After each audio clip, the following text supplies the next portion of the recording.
Hello and welcome to the LRM podcast in association with Britpart. I'm Martin Dominy. And I'm Steve Miller. And you join us for an hour of Land Rover chat and everything to do with owning them. So, we're actually going to kick off once again.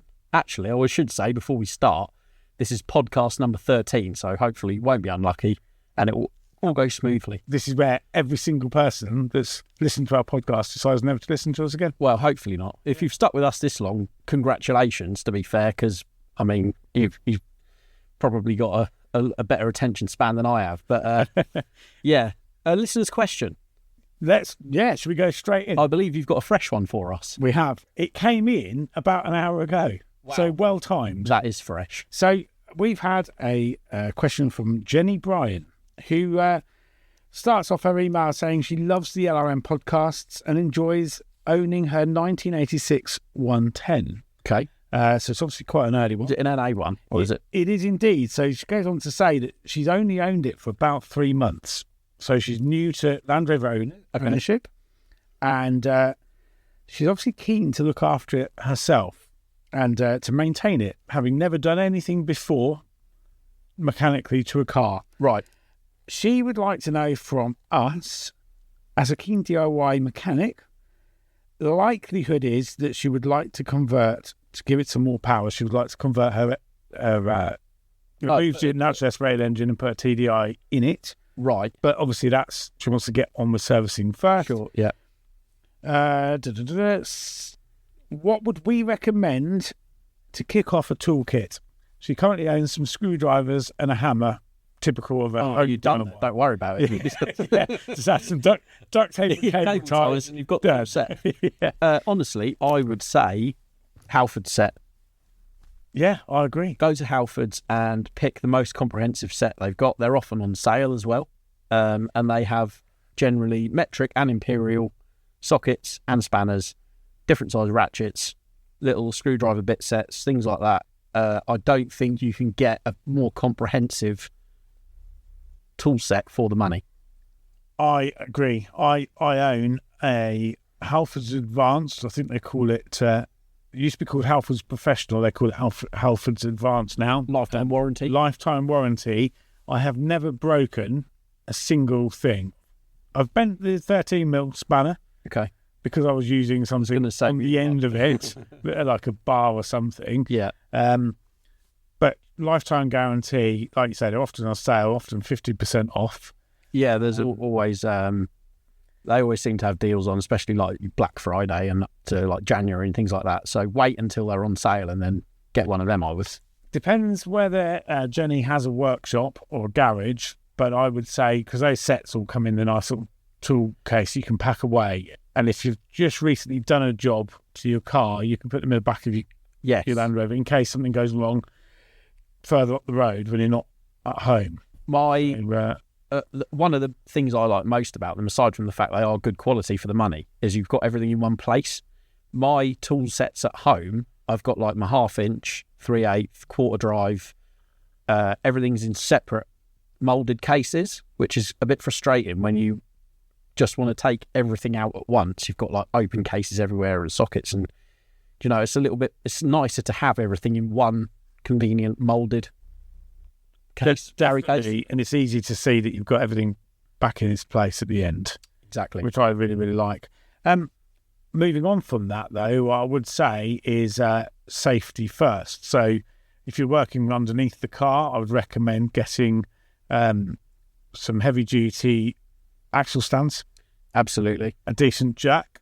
Yeah. Which we have like people at Sealy tools advertised in the pages of Land Rover Monthly. Sealy and Machine Mart are both brilliant places to get stuff like that.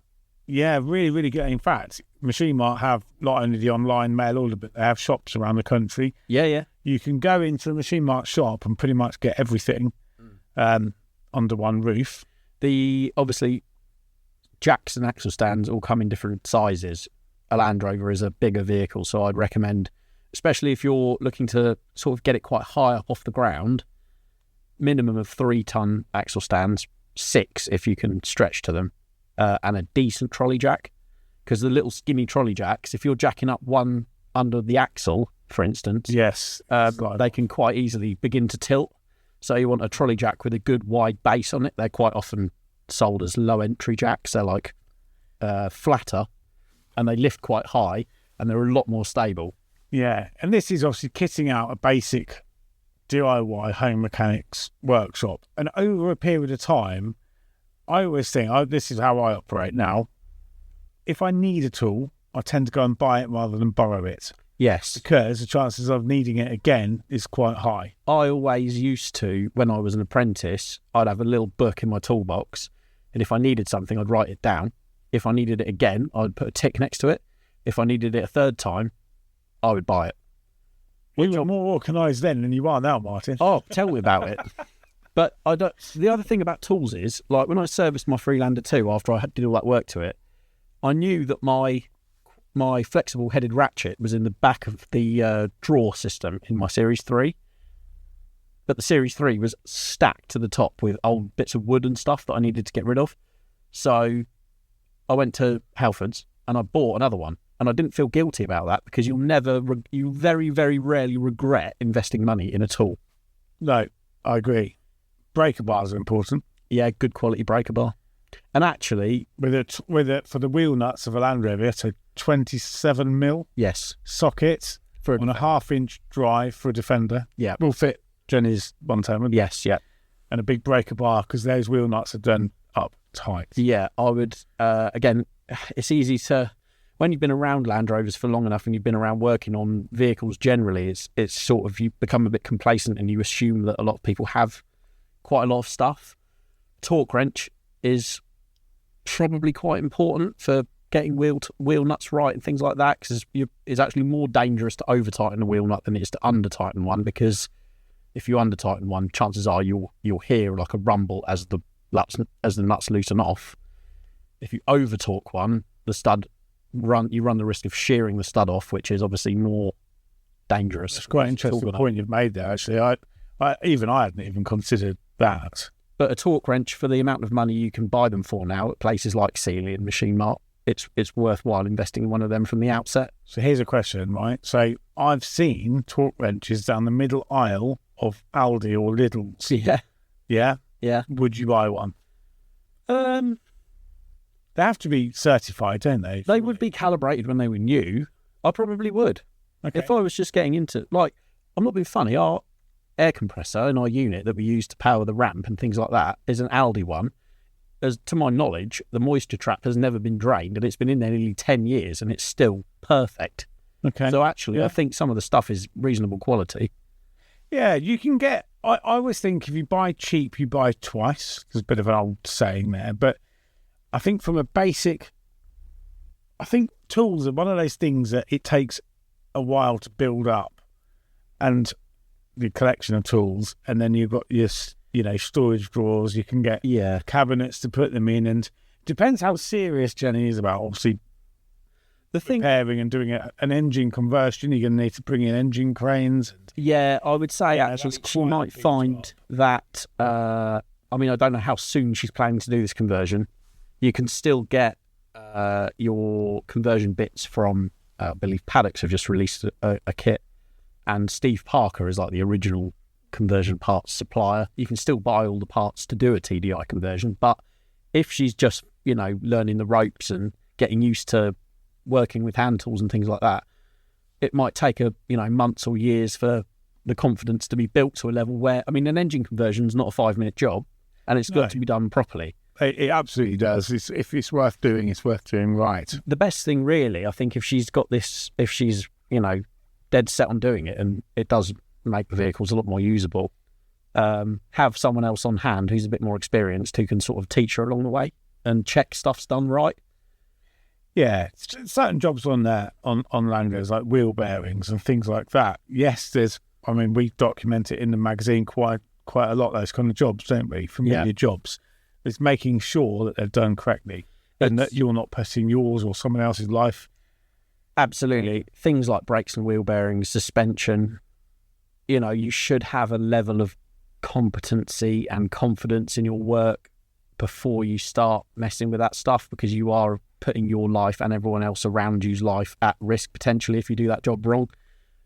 Another thing you see all the time is people moaning that wheel bearings don't last on things like Discoveries, Defenders and whatever else, I would put money on the fact that maybe 85-90% of those wheel bearings have failed, not because they're bad parts, but because they've been set up wrong and they haven't been fitted properly. You know, I can probably vouch, right? So we've spoken a number of times about my rolling project, and I've done the wheel bearings. Still not done.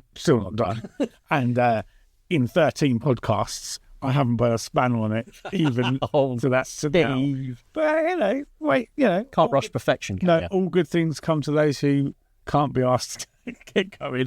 No, seriously, though, I mean, I put those wheel bearings together, the whole assembly, but I definitely 100% would not go down the road until you or somebody equally as competent or more Yeah, well, has checked. Because setting those up, there is a bit of an art form, isn't there? And there's specialised tools, isn't there, to set wheel bearings up.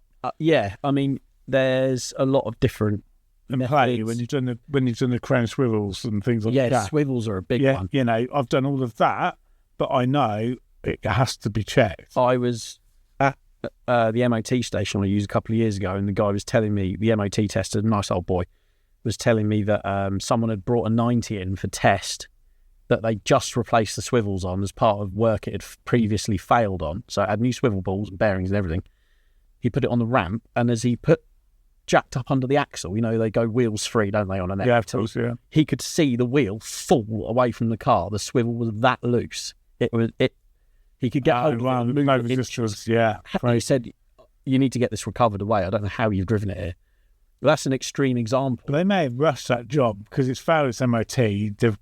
Maybe. It may have failed on the Friday. They've done it over the weekend in a rush to Done some tested. Yeah. But no, build up the confidence. Yeah. Carry on reading the tech pages of Land Rover Monthly. Great example, actually, in the issue that's just gone on sale is replacing a serpentine auxiliary drive belt. It's on the V8. Yeah, of course, yeah. Like, to a lot of people, that's quite a simple, basic job, but we try to aim. I mean, we aim to provide a range of skill levels from, you know, your starter DIY mechanic to people who know Land Rovers quite well. A serpentine belt replacement is a service item that's often overlooked because either people don't know how to do it or, you know, it just gets forgotten about. So, yeah, tech pages in LRM are a great place to start. In fact, if you subscribe to our Exact Edition, our online library, you get all the back issues digitally. Very good point you've made there. So that's access to issues going back to 2015. Yeah. So nearly 10 years worth. That's a lot. With tech pages. Yeah. And you can search. The great thing about Exact Editions is you can actually search for relevant jobs. Yes. So Defender wheel bearing, for example, will probably flag up all of the old content. And Defender wheel bearings haven't evolved, have they? No. So that job, once it's committed to the pages of the magazine, it's in there forever. But just build up the tools as and when you need them. Don't be shy. In terms of budget, you know, it is worth investing. What I would say though is it's not like the olden days where you either had the top name tools or you had cheap tools that were rubbish. There's a lot of brands now that will sell you reasonably priced, good quality tools. It's not like you know, your cheap, nasty rubbish, which is one end of the spectrum, and then at the very top you've got, like, you know, your slip-on and all that sort of thing. And there's a huge, you know, cavernous gap in price between the two. You can get mid-range tools now that will do the job just as well as Halford's. Like, they can offer a lifetime warranty. They believe in the quality of the stuff. I would honestly start with Halford's kit, decent trolley jack, decent axle stands, spend some time with someone who knows Land Rovers and, you know, mechanicking well, go from there. Have fun. Definitely. And send us a picture. Yeah, definitely. Editorial at lrm.co.uk. Yeah. So, what else? Oh, we're going to a Land Rover, not a Land Rover meet, a classic car meet tonight, aren't we? We are. So our Land Rovers are parked up, ready to go. Looking the coolest thing in the car park, I would say, at the moment. 100%. Yeah, Series 3, parked next to your 90. Yeah, it's just nice to bring them into work. And so our local meet is basically always on a Thursday night. Is it Thursday's day? Yeah. Yes. I had no Thursday. idea. I was just about to say, it's always on a Thursday, but today's Wednesday. You're listening on a Wednesday, but it's actually a Thursday. A little look into the background, smoke and mirrors of podcasting. We're not recording it live, so we can edit any like swearing that Martin may have put in at the very beginning of this when he messed up the intro. Right. Yeah. It takes a lot of brain power to get that intro right. Yeah, I just have to say, and I'm Steve Miller, at the end of that bit, which on a few occasions I've made you laugh, because have you noticed when you do the intro, right, I have to look away? Yeah. Because I start laughing. Right, one time we recorded an intro and it took Steve about 25 minutes to stop giggling like a child. I don't know why, right? Tears were rolling down my cheeks because you kind of messed up. I can't remember why. I can't remember. And I couldn't stop laughing. And then when you get the giggles, you can't stop. And as I got more annoyed, you got more giggly. I was ready to go back. I was ready to pack. We nearly, yeah. I mean, it made me, I was getting a bit hot and bothered because I just couldn't stop laughing. Anyway. So I always look away when you do the intro. Yeah, good. Stop. Good. So we're trundling up the A1 a little way, aren't we? Up to Greetham Gathering. Yeah, Greetham Gathering's been going for a few years, and they do it on this Thursday through the summer months. Yeah. And it gets, Land Rover wise is often about 10 to 15 Land Rovers and Range Rovers there. And they always park along the back row, and then given their own designated area. Yeah. And then the rest is made up of anything from pre-war Bentleys all the way down to a Vauxhall Chevette or cars that you think I haven't seen one of them for ages. Yeah. And all the proceeds go to charities. It's £2 a car. And these are the kind of meets I really like, because call it a school night, if you will. So you whiz up there for an hour or two. You look around 500 or 600 cars and motorcycles, get your fill of it all. And there's still people arriving as some people choose to leave because they've arrived a bit earlier. And it's just a lovely... It's very chilled out. Yeah, just chilled out. You go home, you've seen a few things. You've not paid much to go there. They've got their, they open up a pavilion, don't they? And they do tea and coffee and cakes and beer and the chicken curry. In there, also homemade cakes. Have you seen the homemade cakes in there? Yeah. Otherwise, no. Cakes. Yeah. Do I look like a man who doesn't notice cakes? You like a pie or two as well, do you? Anyway, the chicken curry is the highlight. The chicken curry with chips. Everyone goes for that. So that's tonight. We're going to cruise up there and look at Land Rovers. And we might share some pictures on our socials. So, have a look. In a week's time from now, as to when we'll have been and come back. But if you've got a local meet that you like going to, actually I was at a family party a few weeks ago, and some of the family from down, where are they? In the southwest, Ugborough. And they have Ugborough Land Rover rally. So Ugborough is quite a small village, but they get loads and loads of people from the area to come to this rally, and they go out and do a route all through the scenic drive type thing. Oh, nice. And he sent me some pictures, so maybe Greetham could incorporate a little route around. It's quite a nice countryside, isn't it? It is. So it's near the village of Oakham where Rutland Water is, and I always go home the long way. So I go back via Rutland Water. Yes. Just to have an extra drive, really. It's just a really nice thing to do. Yeah, definitely. Midweek fun. There's always a decent variety, isn't there? Nice people. Yeah, definitely. If you've got a Land Rover meet near you that you think maybe we should check out if we're out and about, maybe we're in your area, then send us an email as well, editorial@lrm.co.uk. And if we happen to be in your neck of the woods, we'll swing by. Definitely. Yeah. But, what else have we not? Oh, do you know what I watched the other night? I've not seen it for ages. One of my favourite films. One of your favourite films? Yeah. I couldn't get Fast and Furious. Layer Cake. Ah, yes. What an absolutely brilliant film. Great film. I love Guy Ritchie films, my favourite, and it's got that brilliant. It reminded me, actually, when most people think about Land Rovers in films, they, you go for the usual, really famous ones, but the Borrego Yellow P38 that the Duke owns in Layer Cake. Yeah, it's brilliant. Absolutely fantastic. So cool. And when, I can't remember the name, the two, I don't know what you'd call them, sort of lower level criminals that take it at the end when the Duke gets killed, drives off with it in the multi-story. Just, it makes me want a Borrego Yellow P38. There used to be one floating around LRM HQ about 10 years ago in the next village. Yeah, exactly the same. And everyone's oh, have you seen a layer cake Range Rover? Yeah, it's got that real unique, like, soft bull bar on the front, hasn't it? The S-Drive layer cake and the 18-inch. Well, they weren't allowed. You were no longer allowed bull bars for new cars. You had to have pedestrian-friendly ones, so they were all made out of that, like, squishy foam. I know. So they, probably didn't do very much, but they look really cool. Yeah. Yeah, so, that's Layer Cake, again, one of my favourites. And actually, talking to Guy Ritchie, he directed that series on Netflix, The Gentleman. Have you watched that?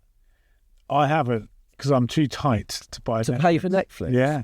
Am I missing out? It is. I enjoyed it. Some people have said, "Oh, it's not as good as the films," and it's like, well, it's a series. It's going to be completely different. But a lot of new shape Defenders in that. Okay. It's really. Guy Ritchie owns Defenders, doesn't he? Does he? I've driven one of his. Have you? Yeah. Oh, I never knew that. Lean Overland put one of them together, or had one in. It had a big old. It's like a Chevy V8 or something. Oh, an early LS engine, and it had like leather seats, electrically operated seats. Were almost too big for a Defender. Right. It went well. Talking of his Guy Ritchie films, Snatch, not to be confused with the military Land Rover, the film. Yes. They have a Range Rover Classic. Jason Statham and what's his name? Tommy. The character Tommy. Jones. No, not Vinnie Jones. No, he doesn't drive a Range Rover. He drives a Jag. Of course he does. It's cool. But the Range Rover Classic is 5 minutes Turkish. You said 5 minutes 10 minutes ago.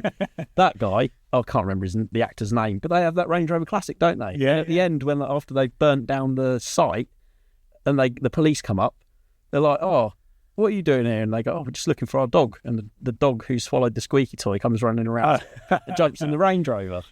Anybody that's not watched Snatch, So really highly recommend it. I can't believe that anyone watching this hasn't watched Snatch. No.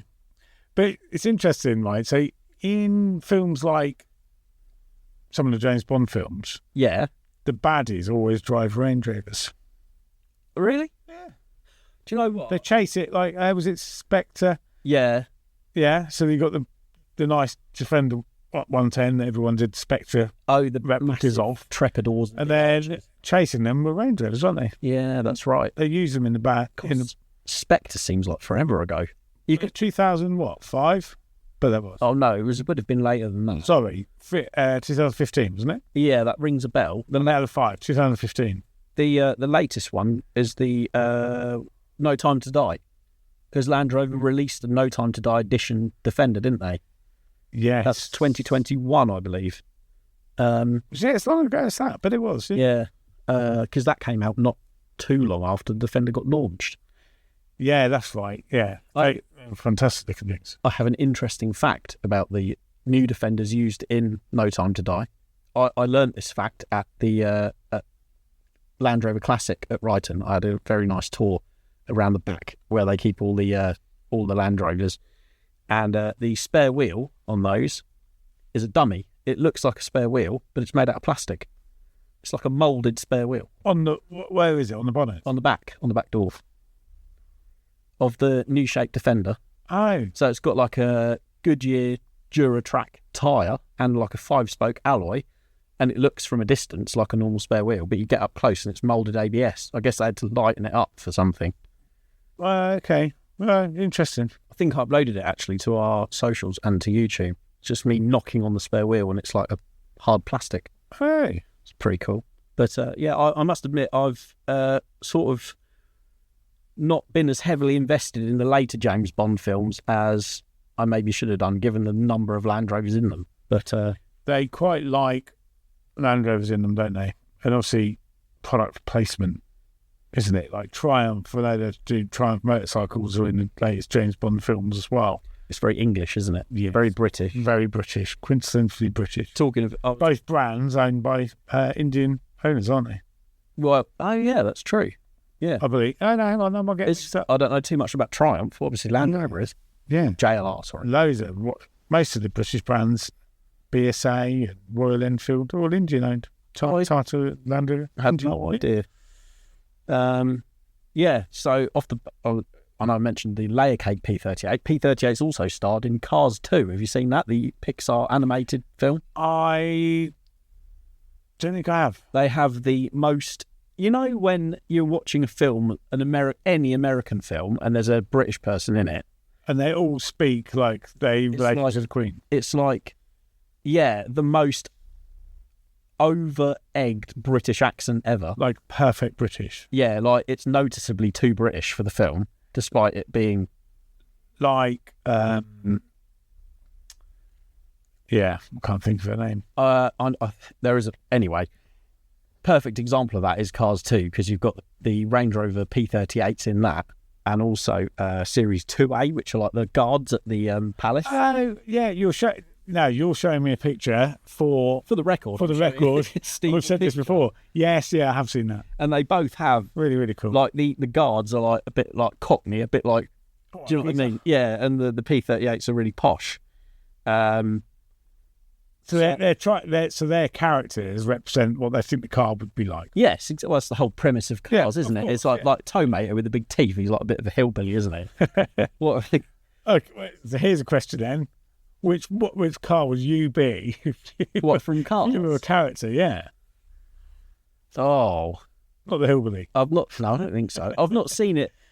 The last time I watched it was ages ago. It just Layer Cake reminded me. It like sparked something in my head about cars, like Land Rovers in films. The other one, of course, the brilliant one, is Italian Job.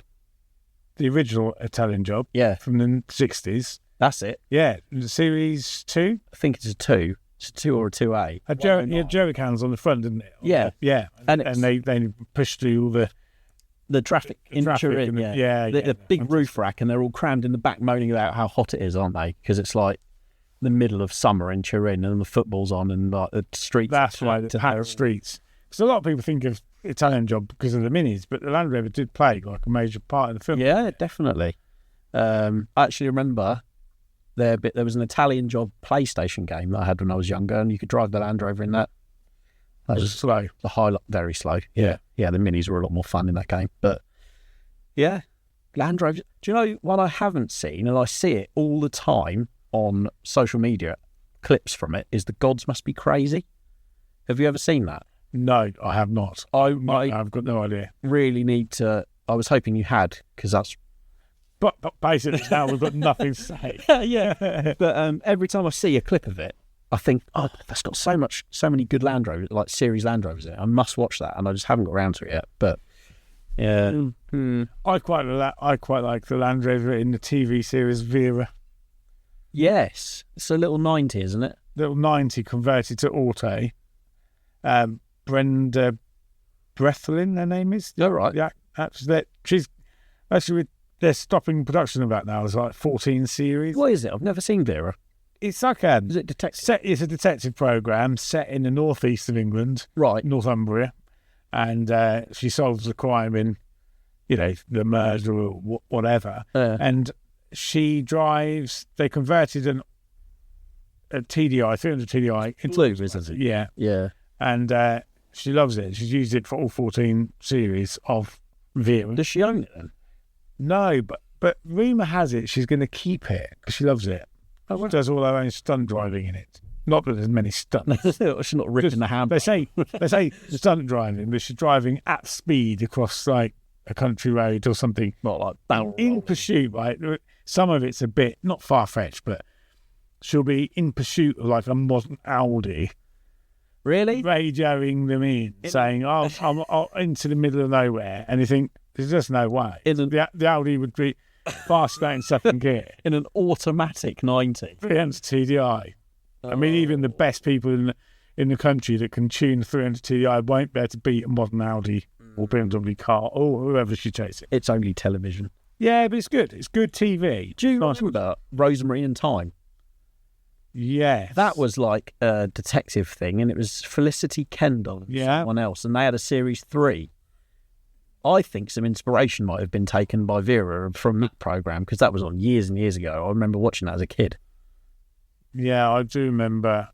They were like they were gardeners. They were gardeners in a little village, and things would happen, and people would get murdered and stuff, and they would go and... A bit like Midsummer Murders. Yeah. That's the most dangerous place to live in.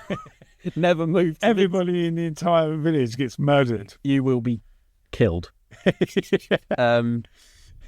Talking of stunts, another one, an obvious film that I feel I've missed, Ace Ventura.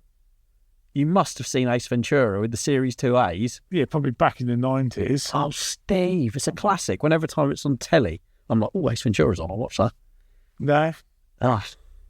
My memory is shocking. I remember certain things. One, I seem he barrel rolls the Series 2A. There's like a line up round the front of the, I think it's the embassy or something, and he comes flying across the grass and then cuts the steering wheel and he barrel rolls and lands perfectly in the space and he goes like a glove. He must have seen it.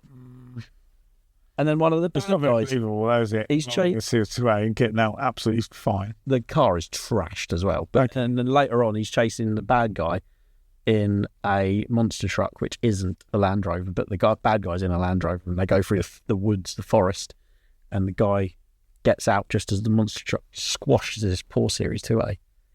So what's your most memorable car in the film? The Tomb Raider Defender. Yeah, me too. It's definitely the car. Yeah, not Angelina Jolie. Yeah, definitely. That's a V8. Did you know there's a V8 that high cap? Yeah. And do you know where you can see that car? Is it British Motor Museum? No. Is it Dunsfold You Collection? know this. It's Dunsfold. We were there.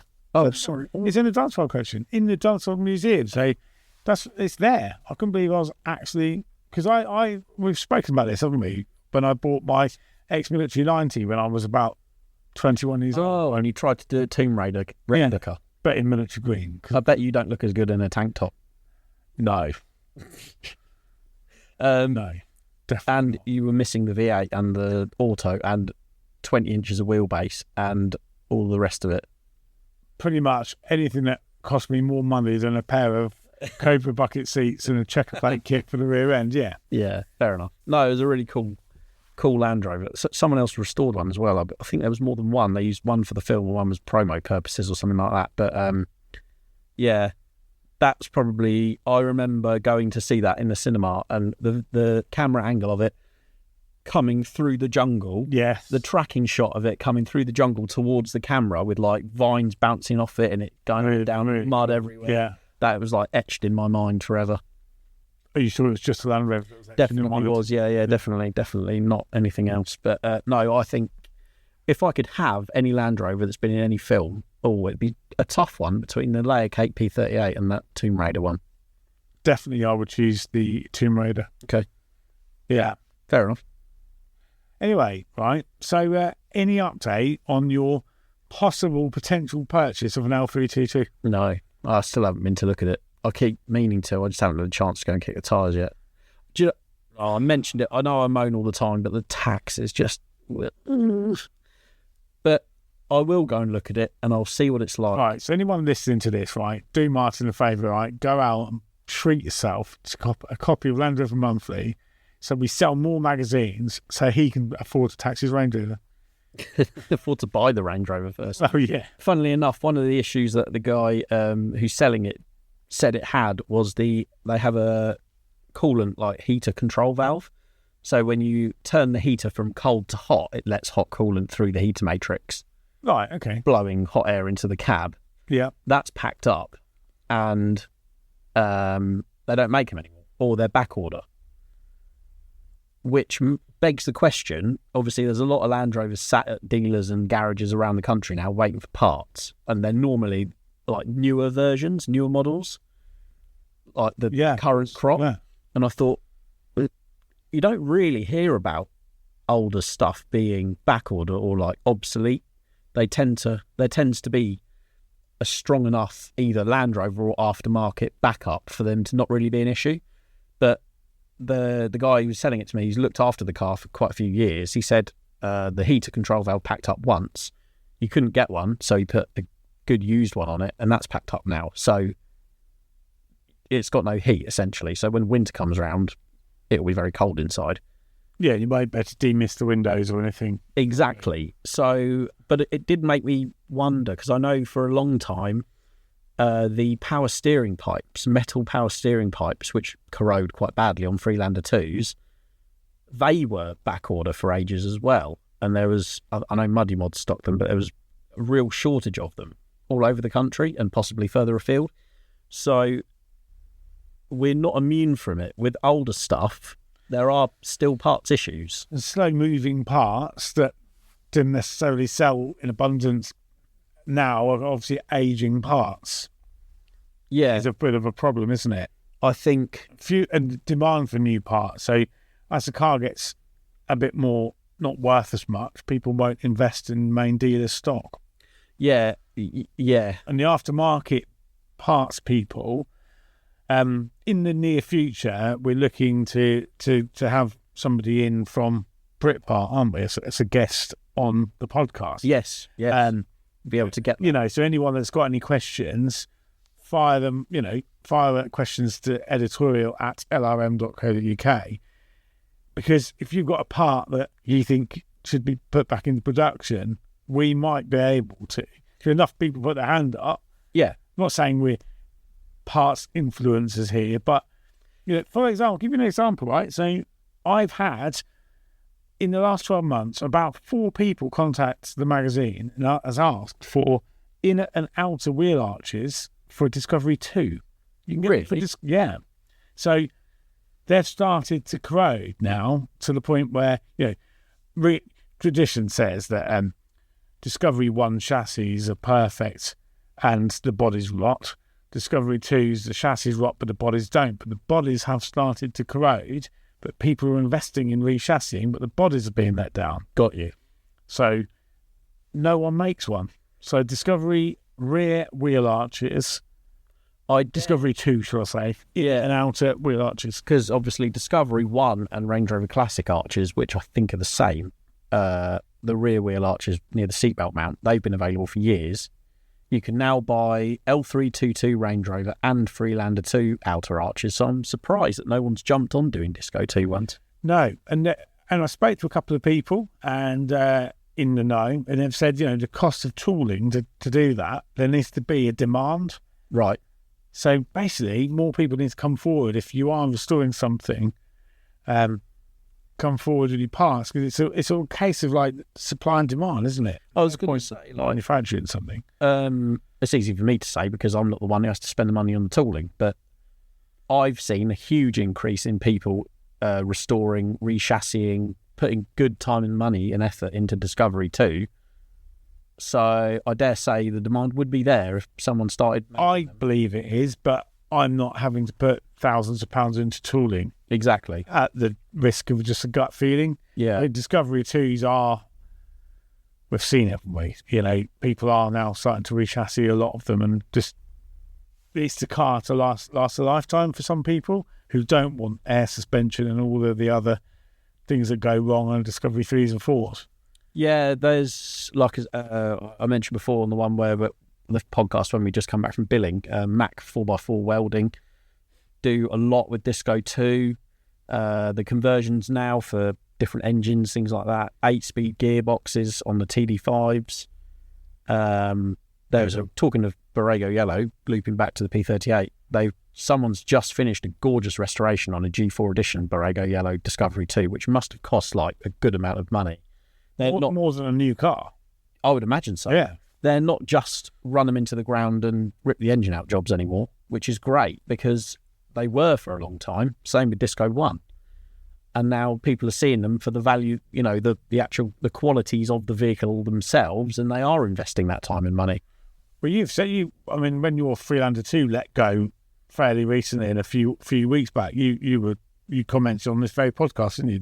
The values of Discovery 2s, like facelift, they're on the up. Good ones, really like cared for. Doesn't matter really too much about the mileage, but cared for, non-rusty, original Discovery 2s. Now. They're really rapidly climbing.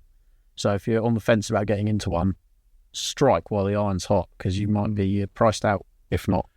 But yeah, I mean, to be honest, I think almost all Land Rovers have almost gone full circle back to the point where people are seeing them for how good they were, standard and original, and people are, you know, going back to that a lot of the time. No, they are.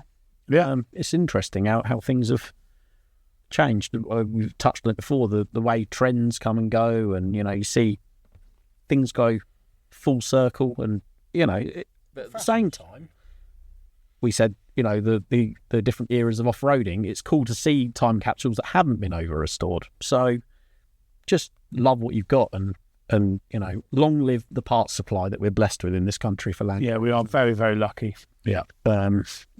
All good stuff. So, moving on, Steve, I think we should have a feature of the week. What do you think? Well, we nearly last week missed product of the week, and I was disappointed. Well, thankfully, you reminded me just in time. Yeah, there you go. So, thanks ever so much for that, Steve. I don't know what I'd do without you. You'd probably leave LRM and have a nice chilled life. I wouldn't want a nice chilled life. I love what I do, and it's, long may it continue. So, feature of the week. Yeah, go for it. Is called, this is basically an introduction to what Peter and Elaine Crichton do. You may recognise their names from features in the magazine a long, long time ago, good few years ago now. Basically, they've got a Discovery 1 V8 called Rabia, and they use it. They've travelled all over the world, loads of different countries, loads of different continents, and basically they map, they plot routes, and they map sort of never driven before routes and waypoints through different countries. So this feature in the current issue is sort of a bit of an introduction to what they do and how they do it, how they plan, what they take. And essentially over the next 2 issues of Land Rover Monthly, they'll be plotting what's called the watershed divide. So imagine the UK laid out flat, and you pour, when it rains, water obviously flows into rivers, which then go out to sea. Of course, yeah. There is a watershed divide which runs down the middle of England where that happens. So rain will fall, some rain will go to the east, some will go to the west. Okay. Know what I'm saying? See where I'm going with this? Yeah. They are essentially plotting and driving that route and showing you what's on the way. So, once this has been in, there's nothing stopping you taking time out of your busy job, doing this route yourself and seeing what's on the way. Because people do coast to coast green laning, don't they? And it's a really memorable trip. Of course, it's like Land's End to John O'Groats in the UK. Yeah. The North Coast 500. The Evo Triangle. Evo Triangle, yeah. I've done that one. No, I haven't either. But there's loads of cool routes you can do, and this is another one of those. And the fact that they're the first people to plot it is really, really cool. So be sure to check that out in the October issue of Land Rover Monthly, which has just gone on sale. Yeah, so you'll be listening to this potentially. Obviously we've touched on the fact that when we record this isn't a day you're listening to it. So that issue went on sale on the 14th of August 2024. Yeah. If you're listening to this in a year from now, you're too late, but you can still read exact editions and read it. So that content is there forever. Or if you'd rather have a physical copy of the magazine, you can order one from landrovermonthly.co.uk and have it delivered directly to your door. Straight off the back of the feature of the week, shall we have product of the week? Product of the week. Product of the week. That sounds fake, jingle. Jingle. Shall we record a proper one Monday and have music behind it? That's like saying, do you want our podcast to be a little bit more cheesy than it is? Well, do you want it to be more cheesy? I think we should have a jingle, Shall we jingle it up? Products of the week is something very close to my heart and something we've chatted about before. It is a radio-controlled Series 2 Land Rover. I want it. I want it now. Not only does this look like it, because quite a few radio-controlled vehicles look like Land Rovers, but they don't share that much with them underneath, right? This thing does. It's 1/10 scale, so it's a tenth of the size of a real one. Based on an 88-inch Series 2. It's got proper leaf springs. Oh, wow. Okay. A proper switchable 2- and 4-wheel drive transfer box, just like the real thing. Yeah. It's got, you can option it with LED lighting. So you can have front and rear lights. And also 2-speed gearbox. So that ain't bad. 2 out of 4 ain't bad, I always say. Yeah. And you can even fit an overdrive to it for an extra third gear. And it looks really, really cool. The detailing is unreal. It's even got the proper narrow axles, so the wheels tuck in a little bit. Okay, so it's not like sometimes radio control vehicle, I've noticed the wheels are just the wrong size. Yeah, because obviously you want a sort of blend of detail, but you want capability as well. So they stick out a bit more. They're maybe a bit too big. It looks out of proportion. Or the wrong grip or something like that. The tyres are not quite correct for what it is. Whereas this is built really with proper detail and, you know, it is a axle scaled down Series 2. So I really, really want to get hold of one of these because it's right up my street. Narrow axles. It's got the proper skinny little 750 tyres with correct wheels. A lot of the detailing, like the bodywork, you do yourself, so you can pick if you want to paint it to maybe replicate your Land Rover. You could do that. All the details are at boomracing.com. Not cheap, but you pay for quality. £619.99p. Okay, and that's ready to go, or do you have to build it? That's for the kit. So you build it. It comes with all the radio gear and everything. No, that's just for the kit. You'll need bits and pieces on top of that, but nowhere near that sort of money. Like you'll be able to spec the rest of it probably for £100. So the radio gear and about battery and charger, all that probably. But yeah, imagine I could quite imagine building one of them in the evenings, especially when it comes to winter. I was going to say once the evenings draw in. And you're maybe not wanting to go outside and lie underneath your full-size Land Rover, you can get your fix by sitting down at the kitchen table with a cup of tea or something a bit stronger and doing a bit of tinkering on a little Land Rover. So how many hours would that take to build? It really depends on how detailed you want to go with the body. Like the body is the real time-consuming thing on them. Painting, the detailing, you can fake mud. Yeah, you can have mud, you can weather panels, you can add rust if you want. There's all sorts of stuff you can do. Some of the detail on some of the builds you see, absolutely mind-blowing. So that's products of the week. Yeah, very good product choice. I think so. Yeah. Went for a little run out at lunchtime, didn't we? In sort of preparation for Greetham, we thought, because normally we sort of loiter about, don't we? We might go into town, get a sandwich or whatever, but today we went elsewhere, didn't we? We did. We went down to the local woods and took our lunch down and there with our Land Rovers, didn't we? Yeah. Sat there and just nice for an hour. Get a change of scenery, wasn't it? And chat about Land Rovers and had a little look round mine, didn't we? And ahead of the big strip down, ready to replace the chassis. Yeah, and justifiably so.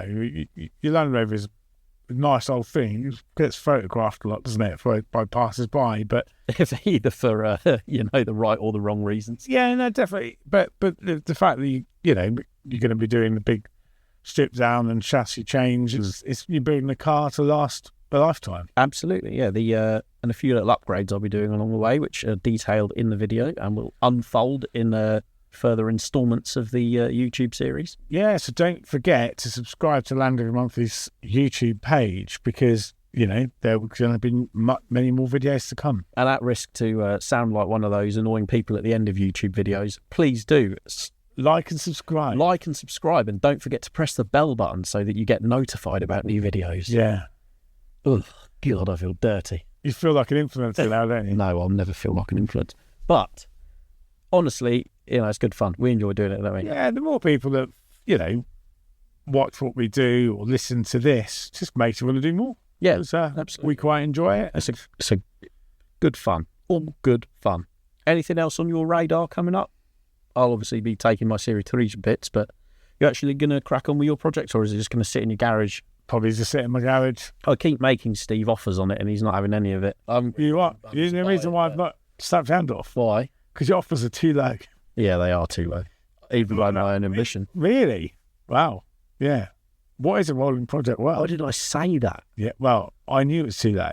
Thing is, when you get to it's a bit of an awkward stage, right? So a rolling chassis that you've a lot of the stuff has been done and the money has been spent. It owes you more than you'd ever get for it at this point. So it's an uncomfortable point, isn't it? You spent more than you'd ever get if you sold it as a rolling project. Yes, but maths dictates that money that you spent ages ago is forgotten about now. Yeah, my wife hasn't forgotten about it.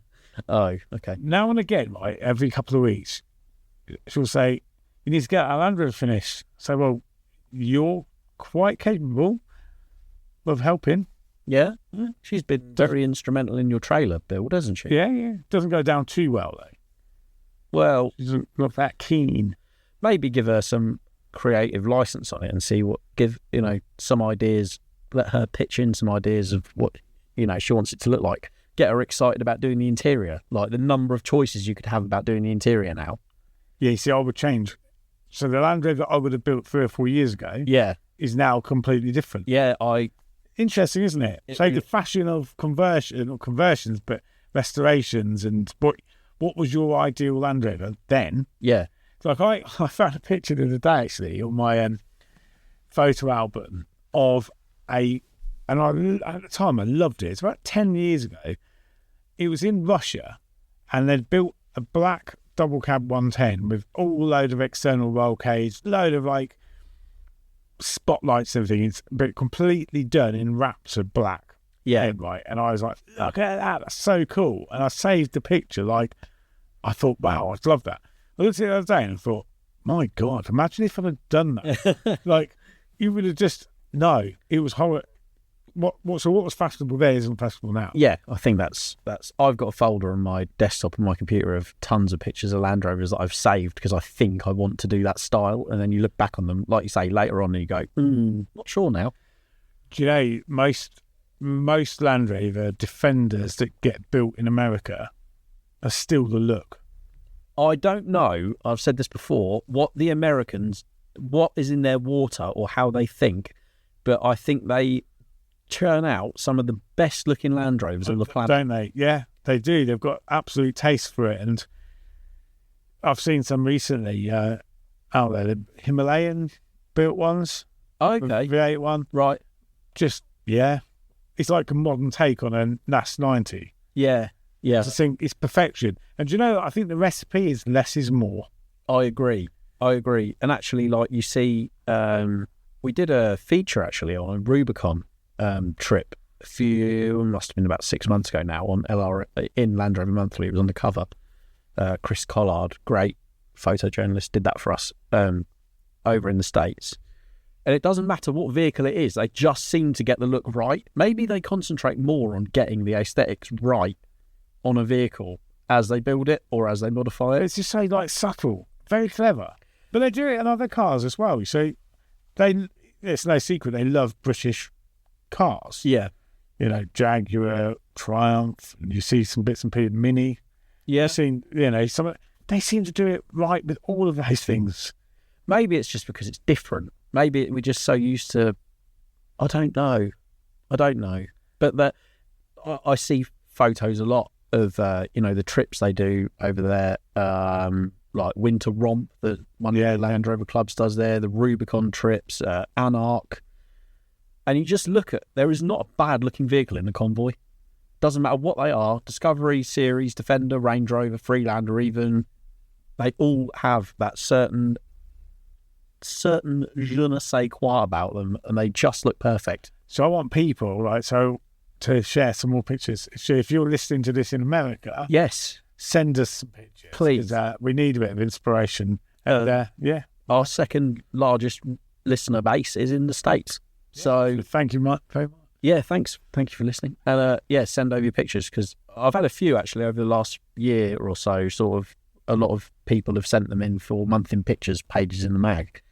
And again, I look at them and I go, just brilliant. How that's not to say people aren't churning out awesome cars in the UK.